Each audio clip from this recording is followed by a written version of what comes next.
"You don't need that," my son-in-law yelled when he saw my dream travel trailer. "Tomorrow, my family and I are going on vacation, and we'll drop you off at a retirement home." I was shocked, but he didn't know I had a plan. When they hit the road, I sent him a message. "Look in the glove compartment." What he saw there made him stop, and that was just the beginning. Before we continue, please subscribe to the channel and write in the comments what time it is where you are now. I signed my name across the bottom line, the pen steady in my hand. 35 years of selling insurance policies had taught me to read every clause, every condition, and this contract was clean.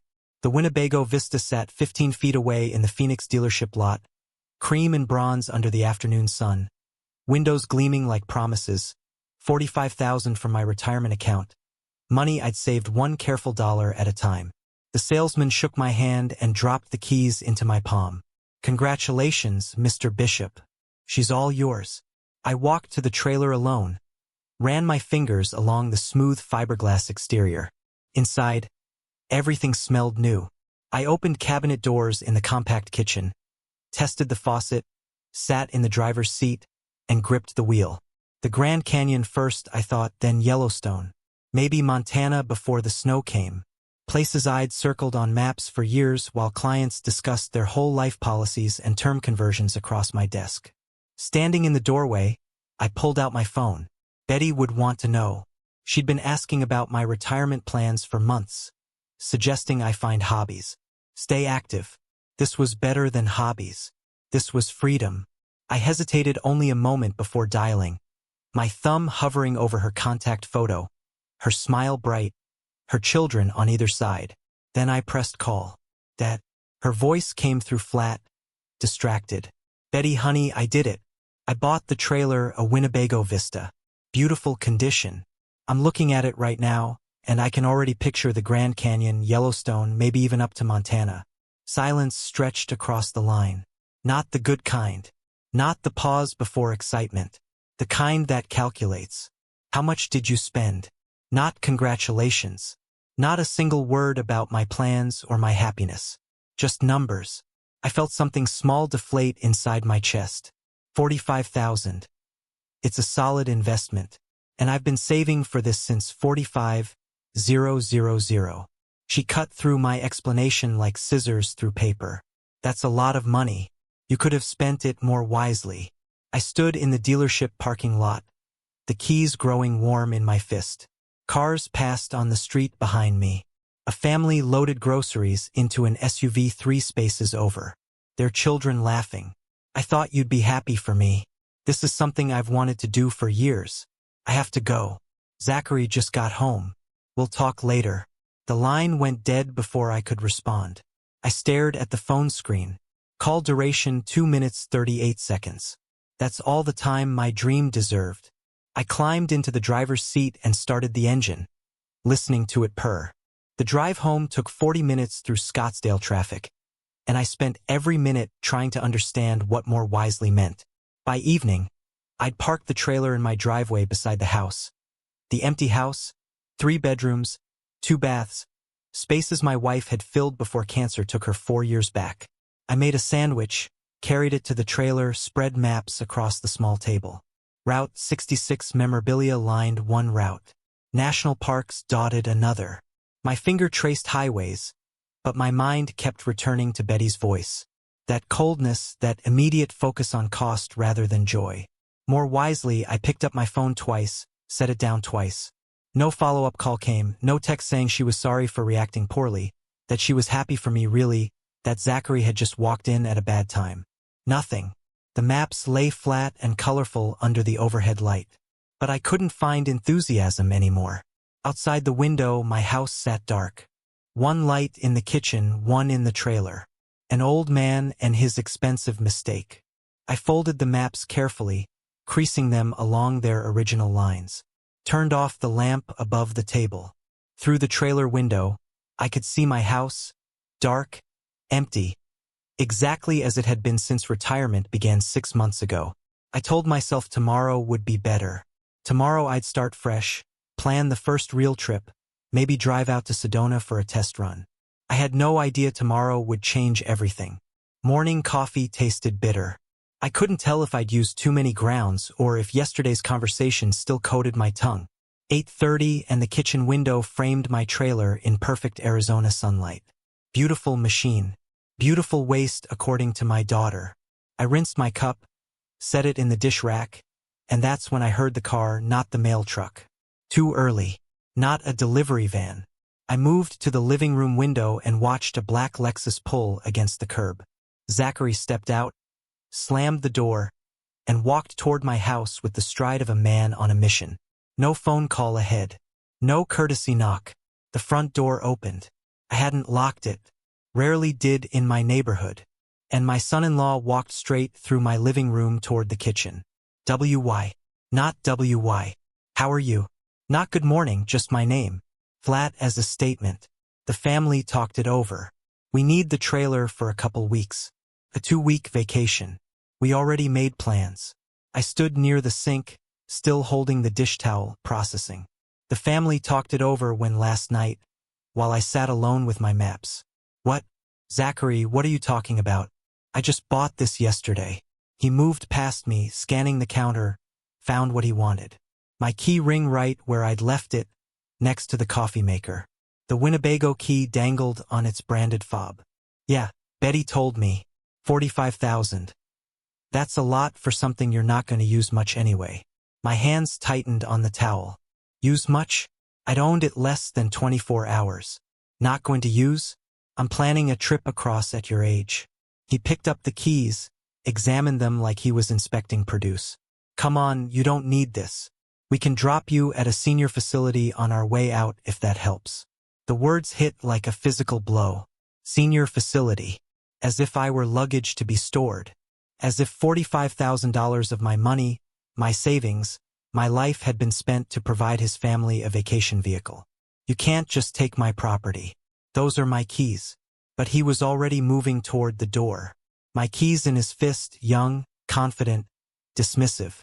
We're family. We borrow things. That's how it works. We'll take good care of it. I stepped forward, reached out, but he was faster. 37 years old to my 63. He pulled open the front door, paused on the threshold to deliver his final courtesy. Thanks for understanding. We leave in the morning. Then he was gone down the walkway into the Lexus. The engine started smooth and expensive. I stood in my doorway watching him drive away, my arm still extended like I might somehow pull him back, pull my keys back, pull my dignity back from wherever it had just been thrown. The Lexus turned the corner, disappeared. I stood there another full minute before my legs remembered how to move. I walked back inside, closed the door, locked it this time, stood in my kitchen where Zachary had stood, where he'd walked in without real permission and taken what he wanted. The family talked it over. Betty's coldness yesterday suddenly made perfect sense.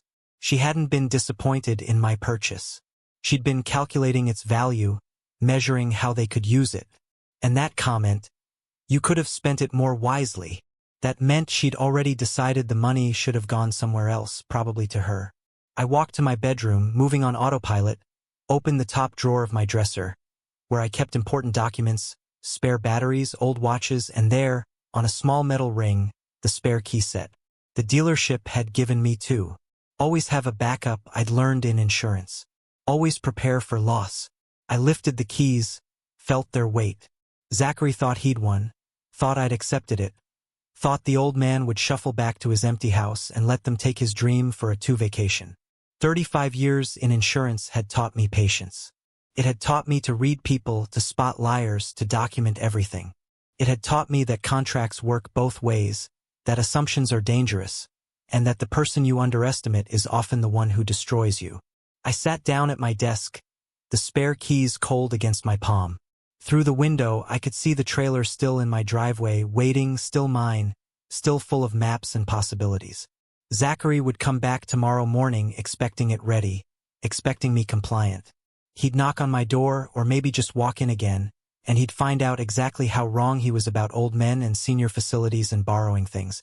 I pulled out my phone and opened my contacts. I had calls to make.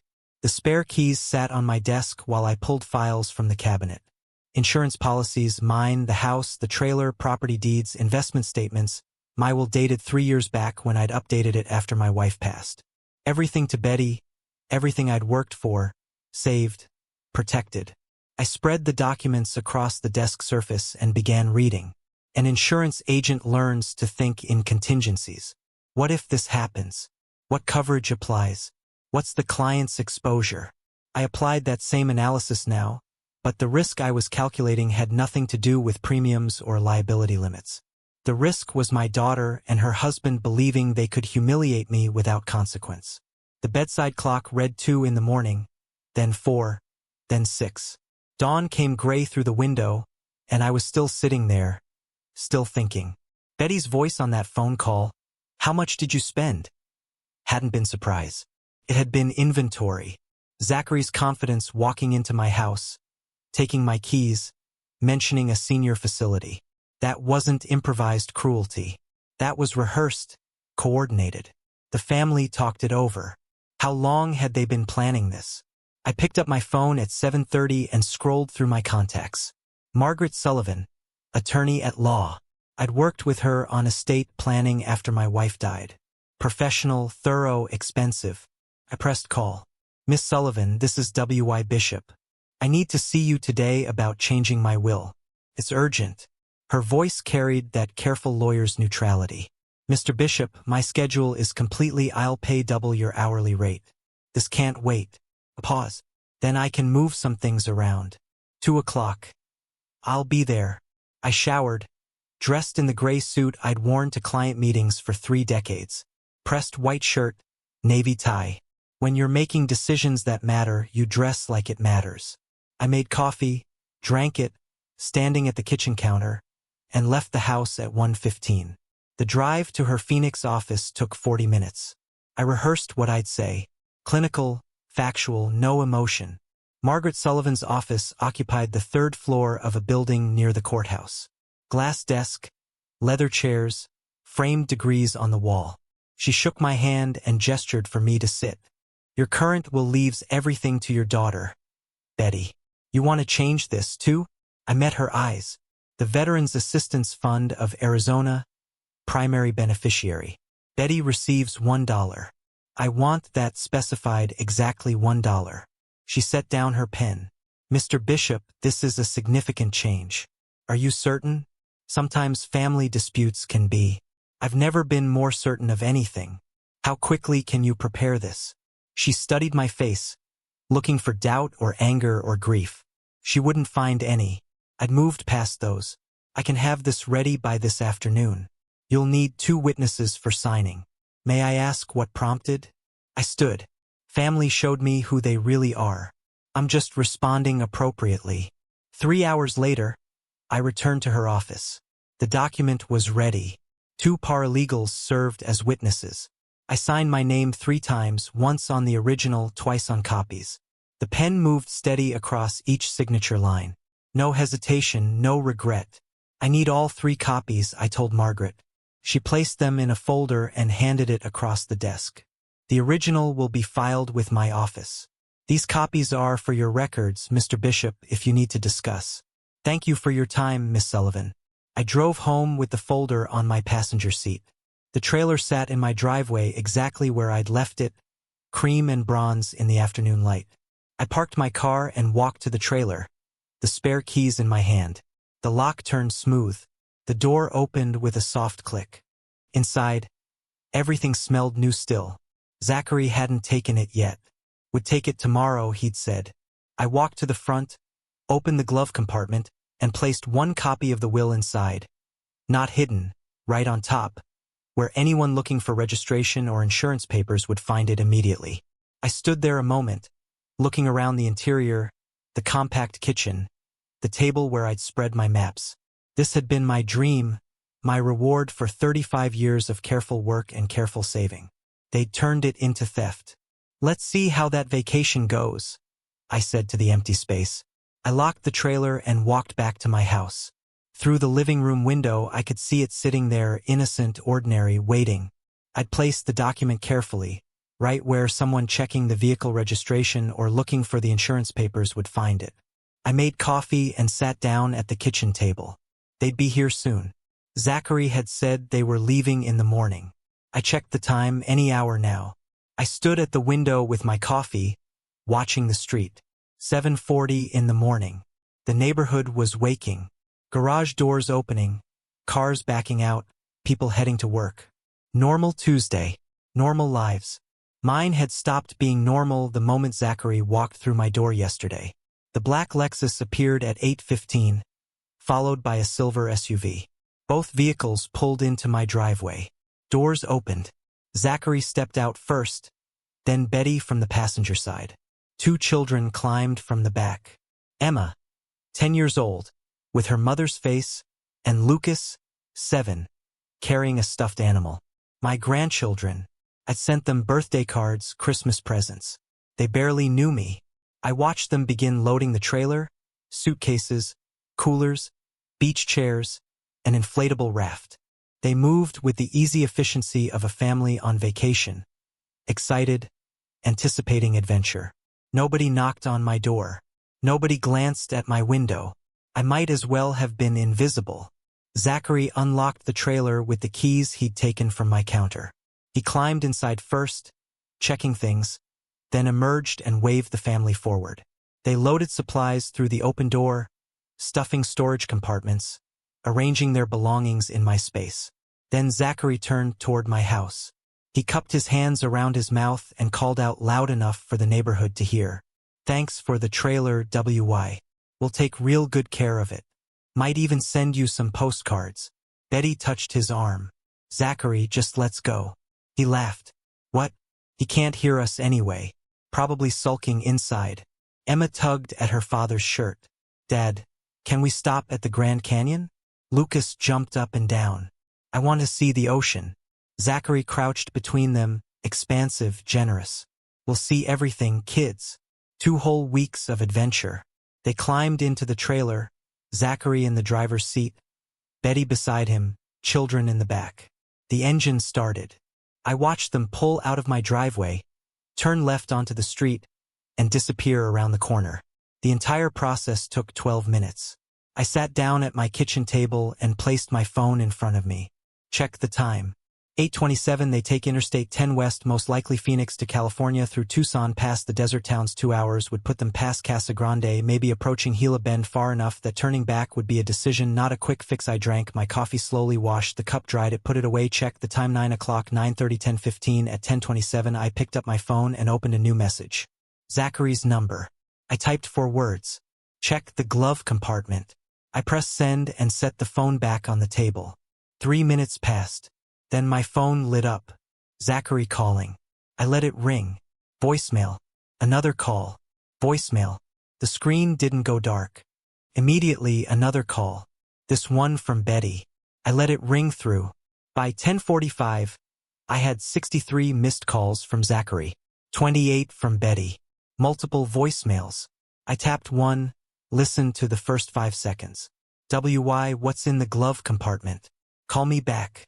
I deleted it without finishing. Tapped another. What the hell is this? You can't do this. This is call me right now. Delete. Next voicemail. Betty, this time her voice breaking. Dad, please. Please call us. We need to talk about this. Please. I set the phone down and opened the message screen. Type slowly, making sure each word was exactly what I wanted. This is only the beginning. Send. I placed the phone face down on the coffee table.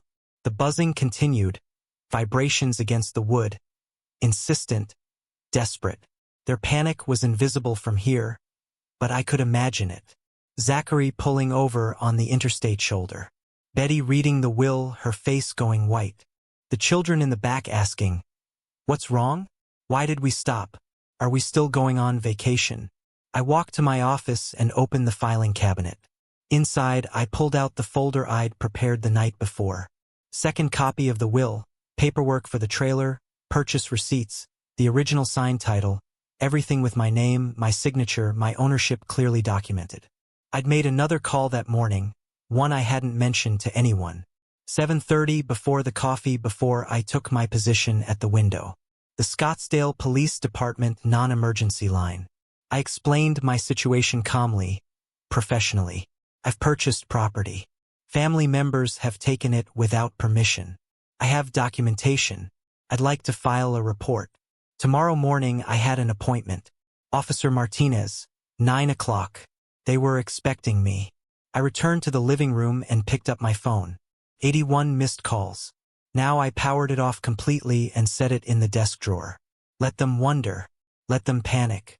Let them realize that the old man they dismissed, the senior facility candidate, the one who didn't need a $45,000 trailer at his age. Let them understand exactly what that old man could do when pushed. I made lunch. Turkey sandwich, glass of water. Ate it slowly at the kitchen table where Zachary had stood yesterday, where he'd grabbed my keys with such casual entitlement. The house was quiet. Outside, the empty space in my driveway where the trailer had been parked looked strange, incomplete. But I wasn't empty anymore. I was full of purpose, full of clarity, full of cold and perfect certainty about what came next. Morning light came through my bedroom window while I organized the documents at my desk. Purchase receipt from the dealership. $45,000. My signature date stamp 6 days ago. Title certificate. W.Y. Bishop. Sole owner. No cosigners. No liens. Registration card. Insurance policy declaration page. Photographs I'd taken of the VN plate mounted inside the trailer door.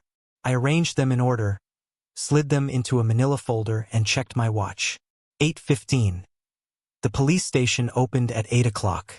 I dressed in the gray suit, same one I'd worn to Margaret Sullivan's office. When you're asking people to take you seriously, you dress seriously. 35 years selling insurance taught me that presentation matters almost as much as facts. Almost. The drive to the Scottsdale Police Department took 12 minutes. Modern building, tan stucco, American flag out front. I parked in the visitor lot and walked through glass doors into air conditioning and fluorescent light. A reception desk, plastic chairs, posters about crime prevention. A uniformed officer looked up from his computer. "Help you, sir." I approached the desk, placed my folder down, and met his eyes. "I need to report a stolen vehicle." Officer James Norton, his nameplate said, had the weathered face of someone who'd heard every story twice. He pulled out a form, clicked his pen. "What kind of vehicle?" "Recreational vehicle. Winnebago Vista trailer. Purchased 6 days ago for $45,000. My son-in-law took it without permission yesterday morning." Norton's pen paused. "Family dispute," his expression said. "Not real theft. I'd expected this. Do you have proof of ownership?" I opened the folder, turned it to face him. Purchase receipt from the dealership. Title in my name only. Registration, insurance policy also in my name. I can provide the VIN number and current location of the vehicle. Norton pulled the documents closer, examining each one. His expression shifted. Professional interest replacing skepticism. Current location. Interstate 10 westbound. He told me yesterday he was driving to California. Should be about 2 hours west of here by now. He began typing, entering information into his computer. "Did you give him permission to use this vehicle?" "No." He came to my home, took the keys from my counter, and drove away, despite my objections. I have a spare key set, which is how I secured my personal documents from inside the vehicle before he left. Norton photographed each document with his phone, logged the VIN number, asked for Zachary's full name and description. He typed steadily, asking questions, filling in blanks on his screen. The form took 20 minutes. When he finished, he looked up at me with something approaching respect. "Mr. Bishop, based on the documentation you've provided, this qualifies as unauthorized use of a motor vehicle. Given the value, it's a felony offense. I'll enter this into the system immediately. Highway Patrol will locate the vehicle and make contact with the operator. What happens then? They'll inform him of the theft report and give him options. Return the vehicle to you immediately or face arrest for grand theft auto." I thanked him and left. Simple as that. Documentation, procedure, law, 3 pillars that held up civilization. Zachary had forgotten that. Or maybe he'd never understood it in the first place. I drove home, made coffee, and sat by the front window. The empty space in my driveway looked less strange now. Soon it wouldn't be empty. My phone rang at noon. Norton's voice, professional and neutral. Mr. Bishop, Highway Patrol located your vehicle approximately 70 miles west of Phoenix. Officers made contact with the operator. He's been informed of the theft report and is returning the vehicle to your address. Was there any trouble? Some initial resistance. Claims it's a family misunderstanding. Officers explained that the title shows one owner and you filed an official report. He understood his options. I imagined the scene. Flashing lights in the rearview mirror. 2 patrol officers approaching with hands near their weapons. Standard procedure for vehicle theft stops. Zachary's confident smile evaporating when they told him why they'd stopped him. Betty crying in the passenger seat. The children confused in the back, asking why police were there, why their vacation had stopped. Thank you, Officer Norton. They should arrive at your location in approximately 2 hours. Do you need an officer present when they return the vehicle? No, I just want my property back. I ended the call and checked my watch. 2 hours. I refilled my coffee and returned to my window seat. The afternoon sun was hot, typical for August in Arizona. Dry heat, they called it, as if that made 110 degrees more comfortable. I thought about Zachary's face when the patrol officers approached. The moment he realized this wasn't just an angry old man making empty threats. This was the law. This was documentation and procedure and consequences. This was what happened when you stole $45,000 of someone else's property and thought family status made you immune. The coffee was cold when I finally saw the trailer turn onto my street. 2 o'clock almost exactly. Zachary's Lexus followed behind it. Betty driving. The trailer pulled into my driveway, lurching slightly as Zachary broke too hard. The engine cut off. Nothing moved for 30 seconds. Then Zachary's door opened and he stepped out. His face was red. Sun or rage? Couldn't tell. Probably both. He slammed the trailer door hard enough that I heard it through my closed window. Betty emerged from the Lexus more slowly, her face blotchy and swollen. The children stayed in the back seat, pressed against the windows, watching. I stood up, walked to my front door, and stepped onto the porch. Didn't go to them. Made them come to me. My property, my driveway, my terms. Zachary stormed across the concrete, stopping 10 feet away. Close enough to shout. Not close enough to touch. You humiliated us. Police stopped us on the highway like criminals in front of my kids. What kind of sick old man does this to his own family? I kept my voice level, conversational, the kind whose property was stolen. Stolen? The word came out strangled. We're family. You don't call the police on family. You took my vehicle without permission. That's theft. The police agreed. His hands clenched into fists. For a moment, I thought he might actually swing at me. Part of me almost hoped he would. Assault on a senior citizen. Officer Norton would be interested in that. You think you're clever? Changing your will like some kind of revenge. We'll fight it. We'll have you declared incompetent. Clearly, you're suffering from dementia if you think this is acceptable behavior. There it was. The threat I'd been waiting for. The move I'd anticipated. Predictable. Betty approached slowly, tears streaming. Dad, please. The kids are terrified. They don't understand why their vacation was ruined. Why you're doing this to us. I looked at her directly. To us or to you, Betty? She flinched. I'm your daughter. How can you treat me this way? I treated you like family. I told you about my dream. You told your husband. He came and took it from me. So yes, Betty, this is how I treat people who do that. He's my husband. He made a mistake. Can't you forgive one mistake? Think about your grandchildren. The grandchildren? The guilt card. I'd expected that too. Zachary stepped closer, voice dropping to something harder than shouting. This isn't over. You'll hear from our attorney. We're filing papers tomorrow. You're clearly not mentally competent to manage your affairs. I held out my hand, palm up, waiting. He stared at me, confused. The keys, I said. His jaw worked. He wanted to refuse, wanted to throw them at my feet or into the street. But he'd learned something today, that refusing had consequences. He pulled the key ring from his pocket and dropped it into my hand. The metal was warm from his body heat. I closed my fingers around it, turned, walked to my front door. Behind me, Betty was still crying. Zachary was breathing hard through his nose. The children watched through car windows. I stepped inside and closed the door. Lock engaged with a solid click. Through the window, I watched them stand there for another minute. Then Zachary grabbed Betty's arm and pulled her toward the Lexus. They drove away. The trailer sat in my driveway, returned, but no longer representing dreams. Now it represented something else entirely. I went to my kitchen and poured the cold coffee down the sink. Tomorrow they'd filed their petition. Tomorrow the next phase would begin. Tonight I had calls to make. The letter arrived at 9:30 the next morning. I was drinking coffee on my back patio when I heard the doorbell. A courier in a uniform asking me to sign for delivery. Official legal size envelope. Law firm return address embossed in the corner. Whitman and Associates, attorneys at law. I signed the electronic pad, closed the door, and opened the envelope standing in my kitchen. The paper was heavy, expensive. The language was formal.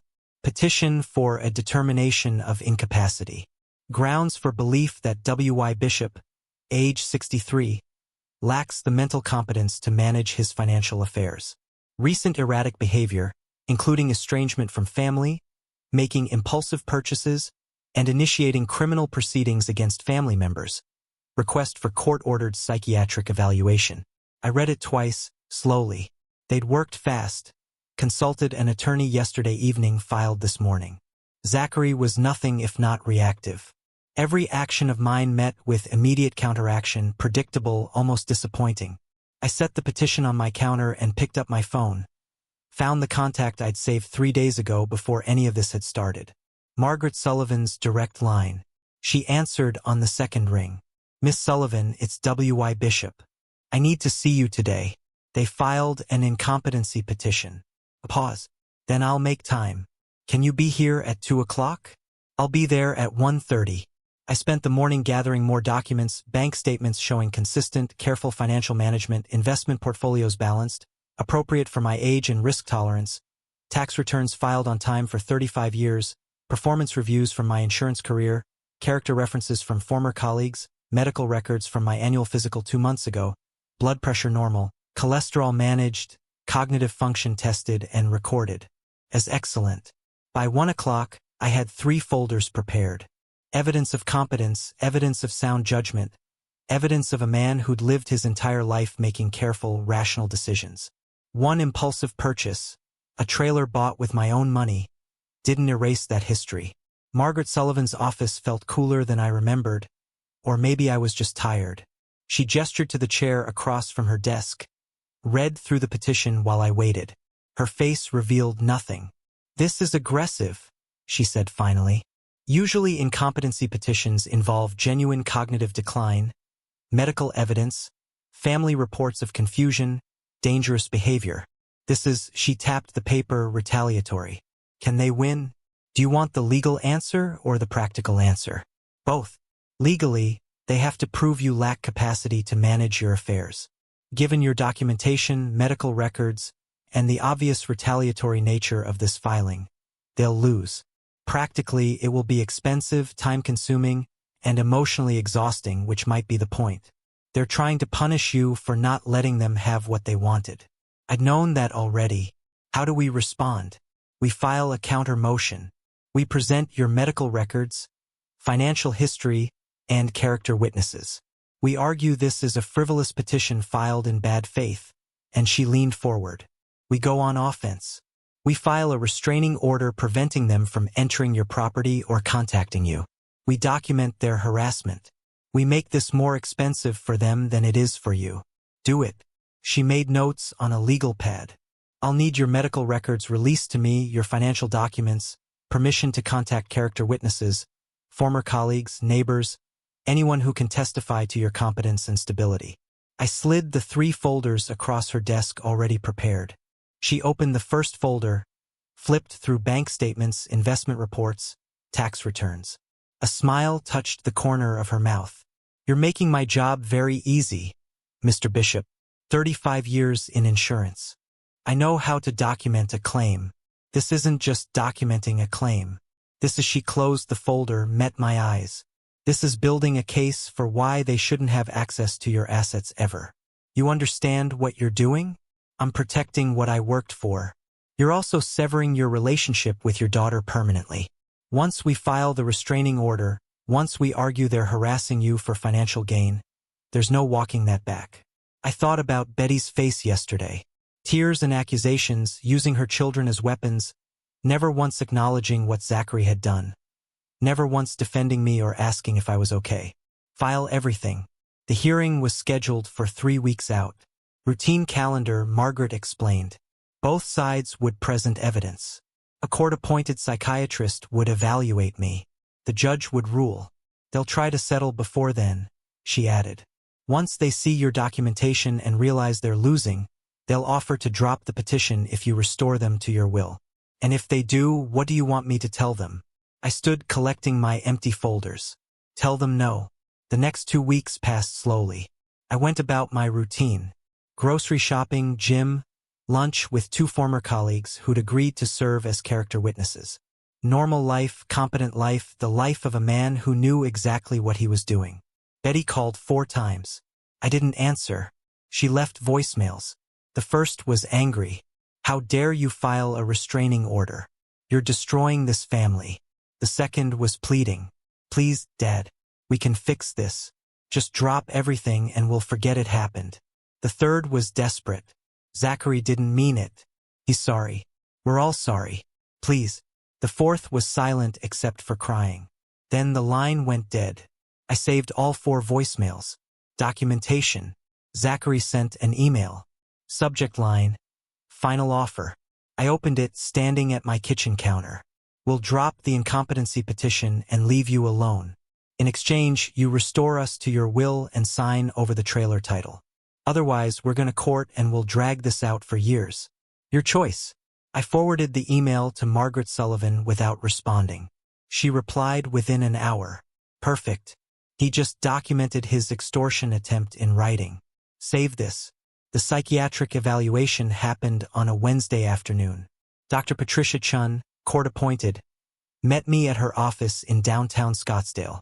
She asked questions for 90 minutes. My medical history, my career, my relationship with Betty, the trailer purchase, the will change, my decision to call the police. I answered every question honestly.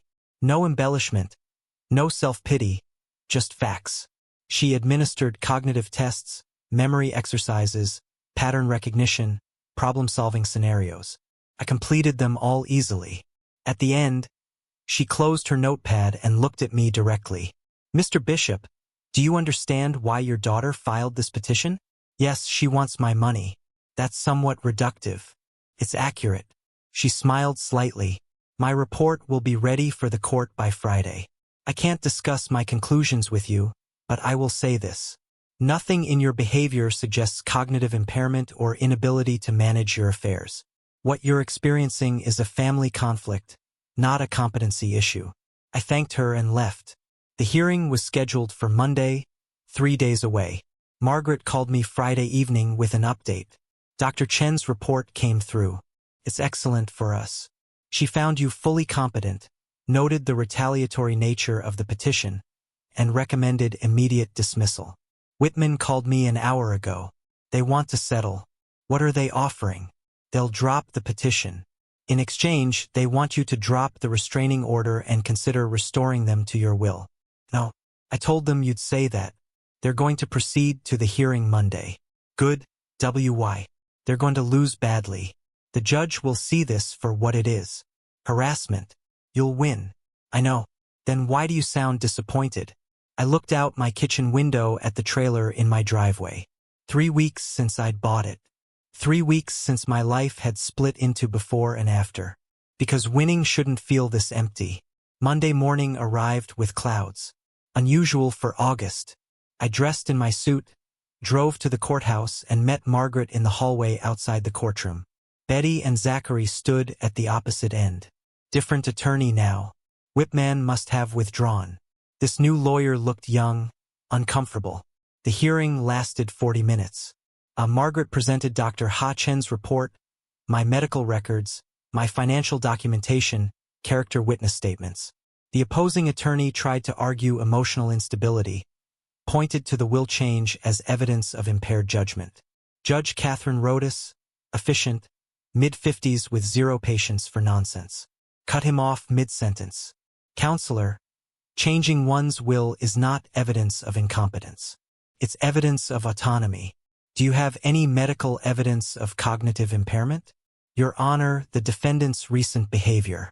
Recent behavior that includes proper documentation, legal consultation, and appropriate use of law enforcement when his property was stolen. That's not impairment. That's good judgment. Petition denied. The gavel fell. One sharp sound. Over. Betty stood frozen. Zachary's face went white, then red. Their attorney gathered papers quickly, avoiding eye contact. I walked out of the courtroom with Margaret. Didn't look back. On the courthouse steps, she turned to me. The restraining order stands. They can't contact you without violating it. The will change is protected. Your competence is established on record. You won everything. Yes. Why don't you look happier? I watched cars pass on the street. Normal people, normal lives going about their Monday. Because I didn't want to win this. I wanted not to need to. She touched my arm briefly. Professional sympathy. I'll send you my final bill. Call if you need anything. I drove home alone. The trailer sat in my driveway exactly where it had been for 3 weeks. I hadn't been inside it since the day I'd placed the will in the glove compartment. Hadn't started planning trips. Hadn't spread maps across the table. I unlocked it now and stepped inside. Everything smelled stale. I opened windows, letting August heat flow through. My phone buzzed. Text message. Unknown number. You destroyed your family for money. Hope it was worth it. I deleted it without responding. Blocked the number. Then I sat down at the small trailer table and pulled out the maps I'd folded 3 weeks ago. Grand Canyon, Yellowstone, Montana, all the places I'd wanted to see. I traced the routes with my finger, but something had changed. The excitement was gone. The anticipation was gone. What remained was just colored paper and highway lines. I folded the maps and put them away. Tomorrow I'd call the dealership, see what they'd offer for a 3-week-old trailer with 800M on it. Someone else could chase those dreams. Mine had been taken the moment Zachary walked through my door. The court had given me justice, but justice wasn't the same as restoration. I locked the trailer and went inside my house, poured a glass of water, sat at my kitchen table alone. I called Margaret Sullivan before I'd finished my second cup of coffee. The incompetence petition sat on my kitchen counter. Legal paper reflecting morning light. She answered on the first ring. WY, I received a courtesy copy of the petition. They're claiming diminished capacity based on your recent erratic behavior, meaning the will change and police report. How strong is their case? Weak without evidence, but these proceedings can drag on. We need to be proactive. What do I recommend? Get comprehensive medical evaluations from independent physicians before any court-ordered assessment. Establish your mental competency on the record. 2 doctors. Complete cognitive workups. Neurological examination. Documentation. They can't dispute. I made the appointments that afternoon. Dr. Patricia Hendress for Wednesday. Dr. Robert Chun for Friday. General practitioner and neurological specialist. Cover all bases. Dr. Hendricks's office was in North Scottsdale, modern building with desert landscaping. She was thorough. Took my medical history, reviewed my medications, blood pressure, cholesterol, both managed well. Asked about family history, lifestyle, exercise habits. Then the cognitive tests began. Mr. Bishop, I'm going to give you 3 words to remember. I'll ask you to repeat them in a few minutes. The words are apple, table, penny. Can you repeat those? Apple, table, penny. She had me count backward from 100 by 7s. Name the current president. Recall what I'd had for breakfast. Draw a clock face showing 315. She asked about current events. What happened in the news this week? I told her about the hurricane in Florida. The economic report, a Supreme Court decision I'd read about 20 minutes later. Now, what were those 3 words? Apple, table, penny. She made notes, smiled slightly. Your cognitive function is excellent, Mr. Bishop. Memory, attention span, reasoning, all within normal parameters. Actually, better than average for your age group. Dr. Chen's examination was more technical.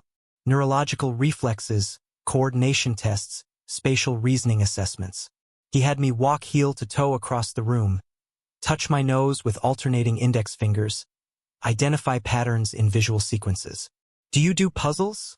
he asked, reviewing his findings. "Crosswords. Your reaction time and processing speed are impressive." "Insurance policies," I told him. "Spent 35 years reading fine print. Keeps the mind sharp." Both doctors provided detailed written reports on official letterhead. Complete cognitive assessments, neurological examinations, conclusions, no evidence of dementia, cognitive impairment, or diminished capacity. Patient demonstrates sound judgment and decision-making abilities. I delivered both sealed reports to Margaret's office the following Tuesday. She opened them, read carefully, nodded with satisfaction. "These are excellent. Court-appointed psychiatrists would reach the same conclusions." Their incompetency petition just became much harder to defend. She placed the reports in my file, then paused, flipped back through older documents, stopped at one page. Her expression changed. "Why? Do you remember this?" She held up a document. "3 years ago, you executed a gift deed for your house to Betty. Value at that time was $340,000. Current value probably $380. I studied the paper. My signature at the bottom. Betty's next to it. 3 years ago, 6 months after my wife died. I'd wanted Betty to have security. Wanted her to know she'd always have something substantial. I remember after my wife passed, I wanted Betty to have security." Margaret set the document on her desk between us. "This is a revocable gift deed. You can take it back." The words hung in the air. Take it back. Under what circumstances? Arizona law allows revocation if the recipient shows gross ingratitude to the donor. Given what's happened, taking your property, filing for incompetency, the nursing home comment, I believe we have grounds. I looked at the document again. The house, the place my wife and I had lived for 23 years.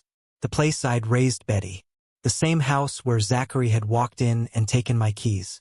Where he'd suggested a senior facility. She doesn't know the house is technically hers. She thinks it's still mine. Part of the future inheritance, which means revoking it becomes, Margaret paused, choosing her words carefully, educational. I sat back in my chair. The gift deed created out of love, signed in grief, intended to protect. Now it could be revoked legally justifiably. What else is in my file? I asked quietly. Margaret pulled out another folder. Life insurance policies, 3 of them. Total death benefit $250,000. Beneficiary on all 3 is Betty. Yes. We looked at each other across her desk. The gift deed lay between us, slightly yellowed with age. My signature clear at the bottom. I remembered signing it, remembered thinking I was protecting her, making sure she'd have something substantial when I was gone. Now that protection had become a weapon. Margaret pulled a legal pad toward her and uncapped a pen. If we're going to revoke this gift, we need to document the ingratitude thoroughly. The trailer incident, the police involvement, the incompetency petition, all evidence. We'll also need to review your other assets. She looked up. Life insurance policies, retirement accounts. Who's listed as beneficiary? I felt something shift inside me. Not anger anymore, something colder, something more permanent. Betty, I said, on everything. Margaret's pen moved across the paper. Not for long. Margaret spent the next hour drafting documents. Her fingers moved across the keyboard steadily, occasionally pausing to reference Arizona statute books stacked on her credenza. I sat across from her, providing dates, details, specific incidents. I'm citing 4 specific instances of gross ingratitude, she said, typing. First, unauthorized removal of your property valued at $45,000. Second, involvement of law enforcement in a family matter causing public humiliation. Third, the nursing home comment. On record, Zachary said it in front of me in my own house. Yes. And fourth, the filing of a frivolous incompetency petition despite documented medical evidence to the contrary. She stopped typing, reviewed what she'd written. This is airtight, WY. Any judge would uphold the revocation. She printed the document, handed it to me. Official legal language, revocation of gift deed, citing Arizona revised statutes, documenting each instance of ingratitude with dates, witnesses, police report numbers, clinical, factual, devastating. The house at 2847 Desert Willow Drive. I read aloud. Current assessed value, $380,000. She'll receive this via certified mail along with legal citations explaining her right to contest, which will fail given the evidence. Margaret pulled out 3 more forms, life insurance beneficiary change documents, 3 separate companies, 3 separate policies, 28 years of premium payments. These 3 policies, total death benefit is $250,000. Correct. Currently, Betty is listed as primary beneficiary on all 3. We're changing that to the Veterans Assistance Fund, same as your will. I read through each form carefully. My insurance agent training made me thorough with paperwork. Each form required signature, date, new beneficiary information. I signed the first one, then the second, then the third. Each signature felt final, permanent. She'll receive notification. Each insurance company will send confirmation. She'll know exactly what she's lost. Margaret's assistant came in, collected the documents, prepared certified mail envelopes, 1 for the gift deed revocation, 3 for the insurance confirmations, affixed tracking stickers, documented everything bureaucratic but essential proof of delivery. Margaret paused before sealing the envelope containing the gift deed revocation. Why, I need to ask, are you certain about this? Once we send these letters, there's no easy path back. Your relationship with your daughter. I cut her off. Firm but not angry. My relationship with my daughter ended when she stood by while her husband stole from me. These documents just make it official. She sealed the envelope. The certified mail went out Tuesday afternoon. By Thursday morning, my phone had erupted. 15 missed calls from Betty, 2 from Zachary, multiple voicemails. I was back at Margaret's office when her phone rang. She glanced at the caller ID. Put it on speaker. Yes, this is Margaret Sullivan. Yes, I represent Mr. Bishop. No, there's no negotiation. The revocation is legally sound. The beneficiary changes are his right. Your clients demonstrated gross ingratitude. It's documented. No, Mr. Bishop won't be taking any calls. She hung up, looked at me. They're panicking. I picked up my phone, scrolled to the voicemails. Put one on speaker so Margaret could hear. Zachary's voice filled her office, furious, threatening. You're making a huge mistake, old man. You think you can take back the house? We'll tie you up in court for years. You'll be dead before this is settled. And we're not backing down on the incompetency hearing. Everyone will see what a vindictive senile I stopped playback. Save that, Margaret said, making notes. Add it to the evidence file. Threatening language toward elderly family member. This helps our case. Betty's voicemails were different. Not threatening, pleading, crying. The first 3 were incoherent, just sobbing in fragments of sentences. The 4th was clearer. Dad, please. I need to talk to you. Just me, not Zachary. Please, I'm coming over tomorrow morning. Please be home. I checked the timestamp. 20 minutes ago. Tomorrow morning, Friday. I left Margaret's office with copies of everything. The revocation notice, the insurance beneficiary changes, Zachary's threatening voicemail transcribed and documented. The Arizona sun hit me as I stepped into the parking lot. Hot, relentless.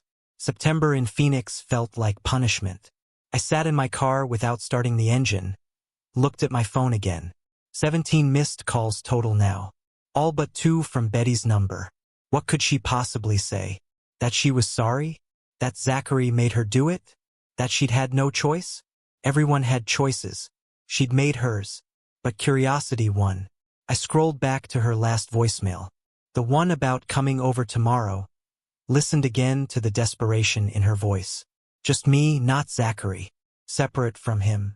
That was new. I started the car and pulled out of the parking lot. The drive home took 30 minutes through afternoon traffic.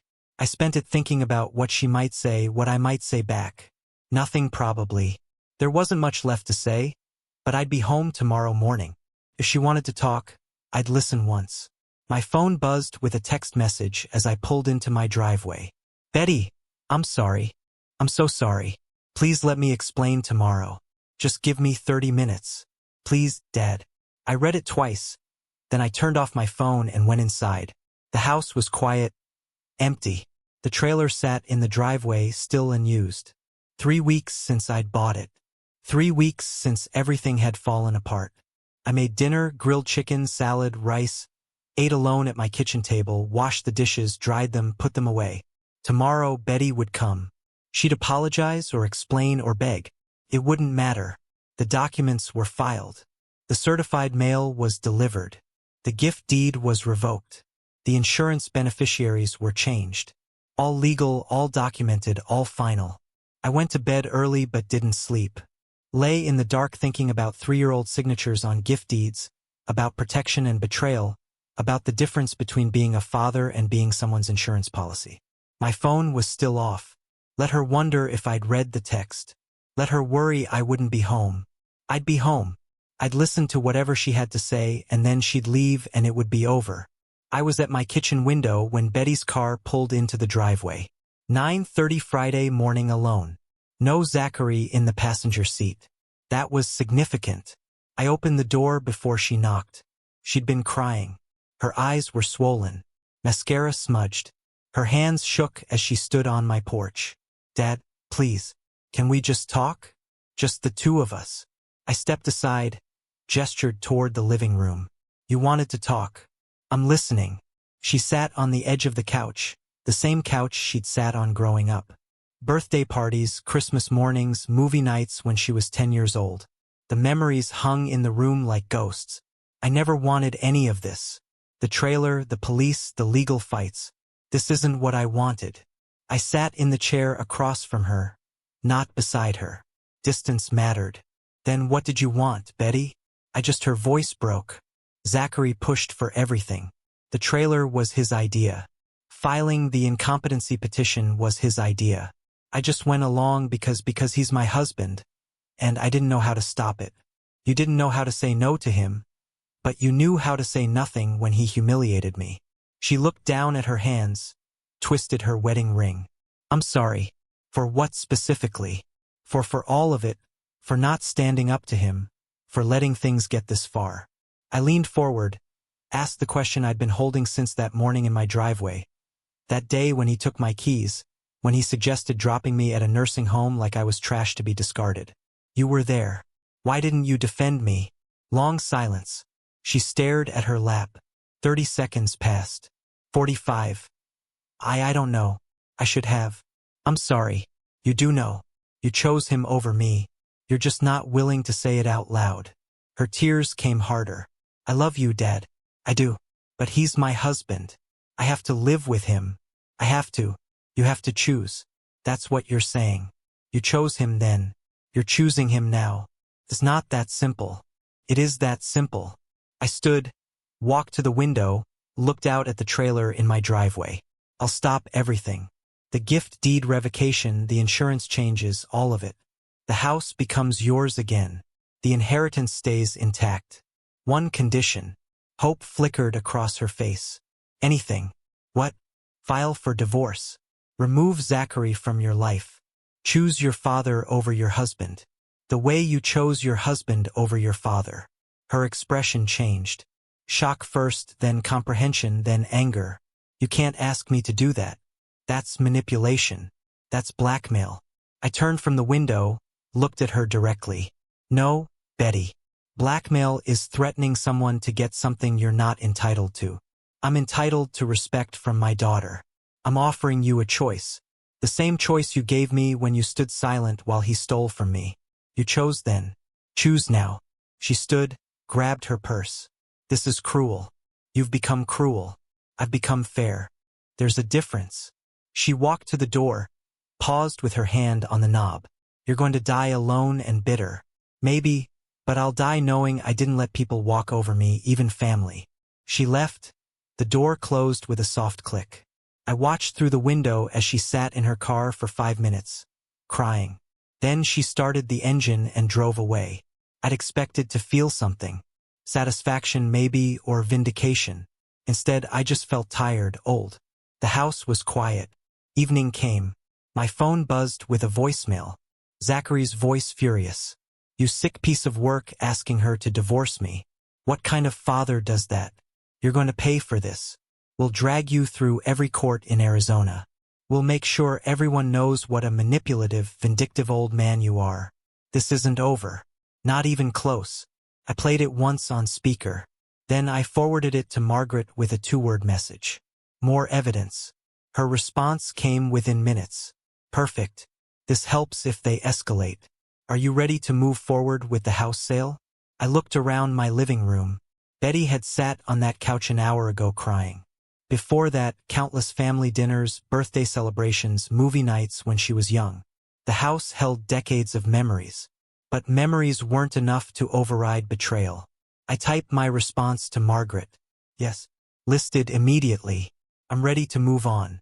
I set the phone down and walked to my home office. In the desk drawer, I had a folder of real estate listings. Small houses in Sedona, a town I'd always wanted to explore. Mountain views, quiet streets, far enough from Phoenix to be a fresh start. I pulled out the folder and spread the listings across my desk. One caught my eye. 2-bedroom, mountain view, $220,000. I circled it with a pen. Time to stop looking back. Margaret and I met Monday morning to finalize the gift deed revocation. The document sat between us on her desk. Official, stamped, ready for filing. "This is it, WY. Once I file this with the county recorder, the gift deed is officially revoked. The house is yours alone. Are you ready?" I signed my name across the bottom line. "I've been ready since the moment I understood what was happening. This just makes it official." She witnessed my signature, added her notary seal. "For what it's worth, I think you handled this with remarkable restraint. Many people would have been far more vindictive. I'm not trying to destroy them, just protect what's mine." She filed the documents that afternoon. By Wednesday, the house was legally mine again. 3 years after I'd gifted it to Betty out of love. It was back in my name because of betrayal. David Torres, the real estate agent, put the for sale sign in my front yard Thursday morning. I watched from the window as he hammered it into the lawn. The house I'd lived in for 23 years was now just a property transaction. The listing went live Friday. Multiple showings over the weekend. By Monday afternoon, David called with 3 offers. Mr. Bishop, all cash buyers, all wanting quick close. Highest is $392. Can close in 2 weeks. Take it. I don't need top dollar. I need to be done with this place. Are you sure? We might get asking price if we wait. I'm sure. Accept the offer. While the house sale processed, I drove to Sedona. The listing I'd circled was still available. 2-bedroom, mountain view, $220,000. I walked through empty rooms, stood on the back patio, looking at red rocks rising in the distance. The realtor talked about square footage and recent upgrades, but I barely heard her. This works. This is enough. 2 bedrooms, one for me, one for an office. Kitchen overlooking the mountains. No neighbors too close. No memories. Just space to breathe. I bought it cash. Signed papers the same day. Margaret called that afternoon with an update. Betty and Zachary's attorney called again. He wanted to discuss settlement options. I told him there's nothing to settle. Everything you did was legal. The incompetency hearing has been dismissed. The judge reviewed your medical evaluations and found no grounds. What did he say? He asked if you'd be willing to meet with Betty one more time. I said I'd ask, but I already know your answer. You do? The Phoenix house closed 2 weeks later. I signed the final papers in a title company office, received a cashier's check for $392,000. Added to my savings, I had enough to live comfortably for the rest of my life on my terms. I spent the next week packing. The trailer that had caused so much trouble finally served its purpose. Clothes, maps, camping equipment, travel guides. I loaded it methodically, checking items off my list. My insurance agent training, everything documented, nothing forgotten. The morning I left, I drove north instead of south. Phoenix to Flagstaff, then west to the Grand Canyon. I'd planned this route months ago, Back when I first bought the trailer. Back when Betty's voice on the phone had deflated my joy. Now I was reclaiming it. I parked at a scenic overlook, stepped out into September morning air. The canyon stretched before me, vast, ancient, indifferent to human drama. I stood beside my trailer, the vista behind me, and took out my phone. One photograph. Me and the Winnebago Vista with the Grand Canyon in the background. I typed a caption. Turns out I did need this after all. Sent it to Betty. Then I put my phone on airplane mode and climbed back into the trailer. I didn't wait for a response. Didn't need one. Whatever she felt about that photo. Anger, regret, bitterness, it didn't matter anymore. She'd made her choices. I'd made mine. The highway stretched west from the canyon, empty and open. I had no schedule, no deadline. Monument Valley tomorrow, maybe. Arches National Park next week. Eventually, Yellowstone if the weather held. My phone sat silent in the cup holder. Margaret had sent a final email that morning before I left. All proceedings closed. Incompetency case dismissed. Gift deed revocation recorded. You're free and clear. Free and clear. I liked the sound of that. The trailer handled well on the highway. Steady and reliable. I'd worried it would feel too big, too unwieldy, but it moved like a natural extension of my intentions. Miles passed beneath the tires. Phoenix fell away behind me. Sedona waited 4 hours south whenever I wanted to return to my new house, my new life. But not yet. First, I had places to see. I'd waited long enough. The retirement I'd planned, the dream I'd saved for, the journey I'd earned. It was finally happening, on my terms, in my trailer, alone, but not lonely. Betty and Zachary had thought they could take this from me. Had thought an old man wouldn't fight back. Had thought family status granted them immunity from consequences. They'd learned otherwise. Not through my cruelty, through my documentation, through my preparation, through my refusal to accept that love meant tolerating theft. The road curved ahead through desert landscape, red rocks and blue sky. I followed it west, then north, then wherever the map suggested. No one waiting for me, no one expecting me, no one who could take this away. Just the road, the trailer, and the freedom to choose my own direction. I'd spent 63 years being careful, being responsible, being the person everyone could rely on. Now I was being something else, not reckless, not careless, just free. The sun moved across the sky. The miles accumulated, and somewhere ahead, around the next curve or the one after that, my real retirement was waiting. Not the one I'd lost when Zachary walked through my door, the one I'd fought to reclaim. If you like this story, please like this video, subscribe to the channel, and share your impressions of the story in the comments. To listen to the next story, click on the box on the left. Thank you for watching.